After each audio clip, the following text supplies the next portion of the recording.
دوستو السلام علیکم، آداب، گڈ مارننگ۔ میں جاوید جمال الدین آج بروز منگل 2 اکتوبر 2018 کو اردو اخبارات کی جھلکیاں لے کر حاضر ہوں۔ اس چینل کو سبسکرائب کیجئے، شیئر کیجئے اور ہو سکے تو لائک بھی کیجئے۔ آج گاندھی جینتی کے موقع پر ہم بابائے قوم کو خراج عقیدت پیش کرتے ہیں۔ کئی اردو اخبارات نے اس موقع پر خصوصی ضمیمہ اور مضامین شائع کیے ہیں، لیکن آندھرا پردیش کی ایک خبر کو سبھی اخبار نے نمایاں طور پر شائع کیا ہے کہ یہاں گاندھی جی کے مجسمے کو توڑا گیا ہے۔ یہ ایک افسوسناک اور دکھ بھری خبر ہے۔ روزنامہ انقلاب نے گاندھی جی کی جینتی پر گاندھی جی اور ہم اداریہ تحریر کیا ہے۔ آج گاندھی جی کی جینتی نہیں، ان کی ولادت کا 150واں سال بھی شروع ہو رہا ہے۔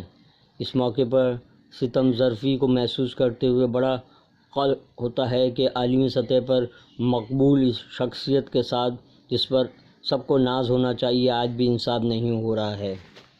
اخبار لکھتا ہے کہ گاندھی جی کو اپنانا ہے تو مکمل طور پر اپنانا ہوگا۔ ہنسا جاری ہو، سادگی بالائے طاق رکھ دی گئی ہو، دلتوں اور اقلیتوں کے ساتھ ناانصافی ہو رہی ہو اور ہم صرف سوویت کی جے جے کار کریں تو اس طرح گاندھی جی کی جے جے کار نہیں ہو سکتی۔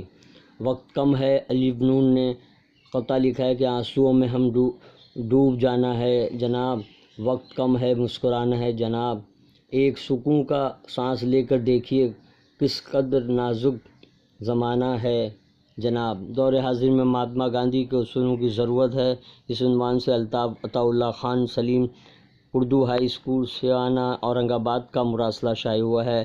دور حاضر میں گاندھی جی کے اصولوں کے ذریعے ظلم اور بے رحم حکومتوں کے خلاف عدم تشدد کے راستے اپنے حقوق حاصل کیے جا سکتے ہیں۔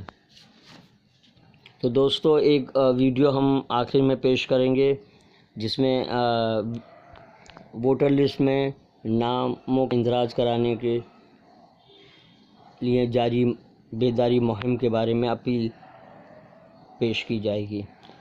رافیل معاملے میں شرد پوار کا یو ٹرن، اردو ٹائمز نے ہیڈ لائن بنائی ہے، جبکہ روزنامہ انقلاب نے اندرونی صفحے پر جگہ دی ہے۔ وویک تیواری قتل، یوگی کی ناکامی اور دوسروں سے زیادہ اپنوں کی جانب سے تنقید کی خبر ہے اور سبھی نے اس خبر کو صفحہ اول پر لیا ہے۔ روزنامہ ممبئی اردو نیوز نے ہیڈ لائن لگائی کہ وویک تیواری قتل یوگی حکومت کے لیے گلے کی ہڈی بن گیا ہے۔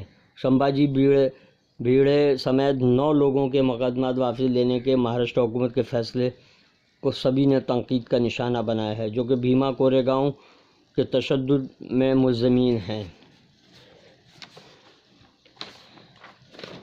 ممبئی اردو نیوز نے نیا پاکستان پرانا راگ کے عنوان سے اداریہ تحریر کیا ہے۔ اخبار نے لکھا ہے کہ پاکستان میں عمران خان نیا پاکستان کا راگ الاپتے ہوئے اقتدار میں آئے تھے۔ آتے ہی انہوں نے ہندوستان کے ساتھ بات چیت کی خواہش کا اظہار کیا، لیکن حالات یکسر بدل گئے۔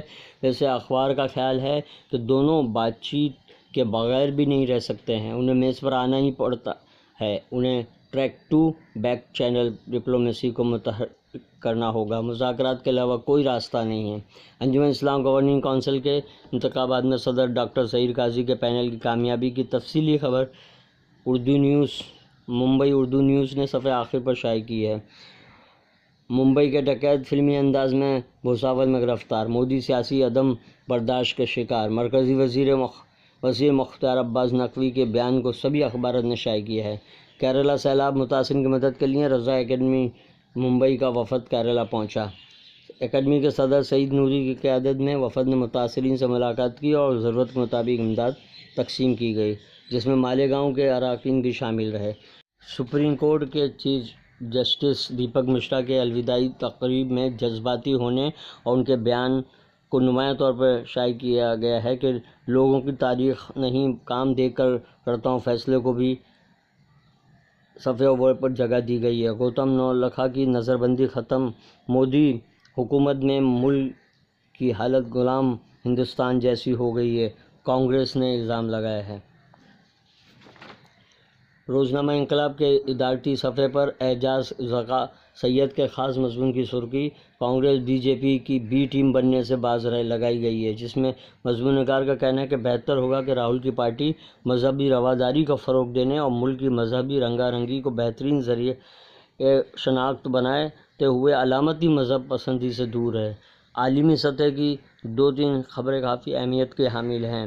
ترکی کے صدر اردوغان نے کہا ہے کہ امریکہ نے غلط راستہ اختیار کیا ہے، جبکہ فلسطین میں اسرائیلی مظالم کے خلاف مزاحمت کی علامت عہد تمیمی کو تل ابیب میں دنیائے فٹ بال کے معروف کلب ریال میڈرڈ کی جرسی سے نوازا گیا ہے۔ ممبئی اردو نیوز نے کھیل کود کے صفحے پر اسے جگہ دی ہے۔ ممبئی میں کانگا لیگ ٹورنامنٹ میں باپ نوشاد خان اور ان کے بیٹے سرفراز خان نے تاریخ رقم کی ہے۔ دونوں نے بلے بازی میں عمدہ کارکردگی کا مظاہرہ کیا، بلکہ گیند بازی میں نوشاد نے بہترین مظاہرہ کیا ہے۔ ایک دلچسپ خبر اقوام متحدہ سے جاری کی گئی ہے۔ آسٹریلیا کی وزیر خارجہ نے عربی میں تقریر کی۔ نیویارک سے جاری خبر کے مطابق آسٹریلیا کی وزیر خارجہ کیرن کنائسل نے جنرل اسمبلی میں عربی زبان میں خطاب کر کے تمام حاضرین کو حیرت زدہ کر دیا، بلکہ سوشل میڈیا پر ویڈیو وائرل ہو گیا اور کروڑوں افراد اسے سن چکے ہیں۔ انہوں نے عربی لبنان میں سیکھی، انہوں نے کہا کہ جو کہ ایک خوبصورت زبان ہے، یہ اہم تہذیب و تمدن کی روشن علامت ہے۔ جیسا کہ ذکر کیا گیا، ہم ویڈیو پیش کر رہے ہیں جس میں سلیم الوارث صاحب ووٹر لسٹ میں نام اندراج کے بارے میں ایک اپیل پیش کر۔ دوستو السلام علیکم۔ مختلف تحریکوں اور تحریروں کے ذریعے میں آپ کے پاس پہنچتا رہا ہوں، اور ہر بار مجھے اس بات پر خوشی ہے کہ ہر بار مجھے آپ لوگوں نے بہت زبردست تعاون کیا ہے۔ ابھی پچھلے دنوں میں نے تحریک چلائی تھی سٹکو الاٹمنٹ کے وقت جو نیو بامبے میں ہوا، اس میں میرے موومنٹ کے بعد ماشاءاللہ آپ لوگوں نے بہت زبردست تعاون کیا۔ ایک اندازے کے مطابق جو میرے پاس فگر آئی ہے ان کے دفتر سے 5000 سے زائد ہمارے لوگوں نے فارم پر کیے ہیں۔ اب کی بار جو میں آپ سے کہنے جا رہا ہوں وہ بہت اہم بات ہے۔ اس کا سوال آپ کی اپنی بقا سے ہے۔ اس وقت پورے ملک میں ووٹر لسٹ میں نام ڈالنے کا سلسلہ جاری ہے، اور یہ سلسلہ جاری رہے گا 30 اکتوبر تک۔ ہم لوگ الگ الگ اخباروں میں الگ الگ مسلم تنظیموں کے ذریعے کی جا رہی اپیل سن رہے ہیں، لیکن بڑے افسوس کی بات ہے کہ ہمارے کانوں پر جو نہیں رہ گئی۔ الگ الگ تنظیمیں الگ الگ اعداد و شمار دے رہے ہیں، اسٹیٹسٹکس دے رہی ہیں کہ اتنے لوگوں کے نام ڈیلیٹ ہو گئے، یہ ہو گیا، وہ ہو گیا، ایسا کیا جا رہا ہے، ویسا کیا جا رہا ہے۔ ایسا کچھ بھی نہیں کیا جا رہا ہے۔ میں ان تمام چیزوں کے لیے صرف اور صرف اپنے آپ کو اور آپ کو ذمہ دار مانتا ہوں۔ ہمارے پاس ڈاکومنٹس، ہم ہندوستانی ہیں، اس سے کسی کو انکار نہیں، اور کوئی یہ کہہ بھی نہیں سکتا کہ ہم ہندوستانی نہیں ہیں، لیکن ڈاکومنٹس کے معاملے میں ہم لوگ بہت کمزور ہیں۔ ہمارے پاس ریشن کارڈ ہے، گھر میں 6 لوگ ہیں لیکن راشن کارڈ پہ 4 نام ہیں، ہم یہ نہیں دیکھتے کہ 2 لوگوں کے نام ڈالنا چاہیے۔ دیگر ڈاکومنٹس میں اسکولی سرٹیفکیٹ، بچوں کے، ہمارے پاس بچے ہیں، بچوں کے برتھ سرٹیفکیٹ نہیں، غائب ہے، کھو گئے، کیسے کھو جاتے ہیں؟ اس کے لیے سرکار ذمہ دار نہیں ہے، اس کے لیے ہم خود ذمہ دار ہیں۔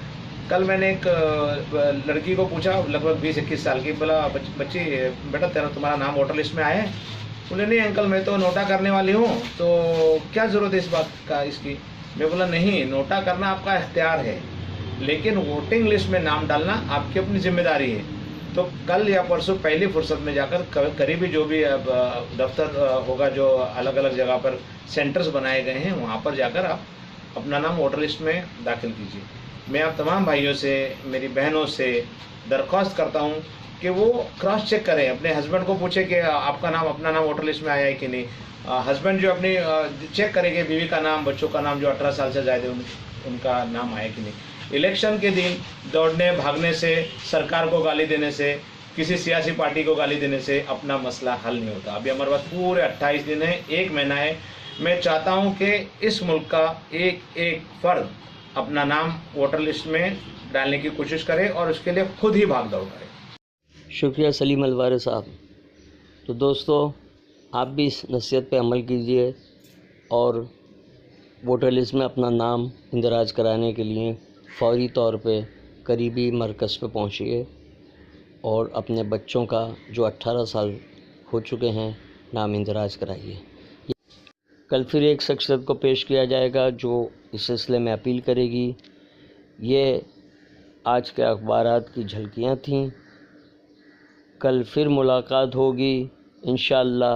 اللہ حافظ۔